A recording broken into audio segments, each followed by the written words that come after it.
I was there on the ground yesterday, and I asked a lot of people the same question. How do you feel about being labeled a Nazi by Kamala Harris, Hillary Clinton, and the entire Democrat establishment, with very few people walking away from that, as you pointed, Mayor Adams did?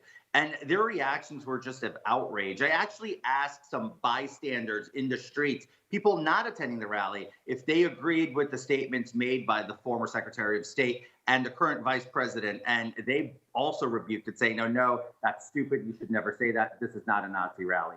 Look, here's the reality. We're in the middle of Midtown Manhattan. This is literally the proverbial belly of the beast. It doesn't get more Democratic dense than this. To see that somewhat 70,000, and I believe that number is larger based on how I know the streets and the numbers I saw there, I say that number will be upgraded to a much higher number, Dan, because the reality is it was more reminiscent of 100,000 plus when you compare the density and the packing of all the streets between 34th Street to 29th Street, between 6th Avenue and 8th Avenue. Guys, that's a 2-avenue, 4-street block radius shut down tight for President Trump. I don't think it was just 70,000 people, Dan. I think you're right. I've heard 100K plus too. What are you feeling in New York, George? Because you've been there for years.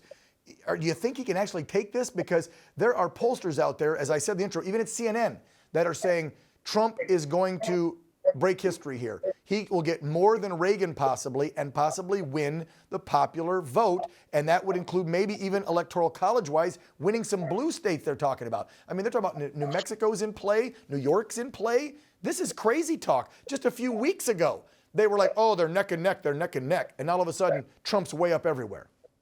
Well, look, you know when Trump is up everywhere, when you see that the Democrats are grasping for straws. There you go. I mean, they've literally called him Hitler and his supporters and attendees of his rally Nazis. That's when you get the panic. That's the press the red button. We're failing. We're falling. SOS. Mayday, mayday. We need an out. But they don't have an out. They don't have an ideas out. They don't have a policy way out. So their only way out is smearing and besmearing the former president and soon to be the 47th president if all the pollsters and all the scientific data out there are out.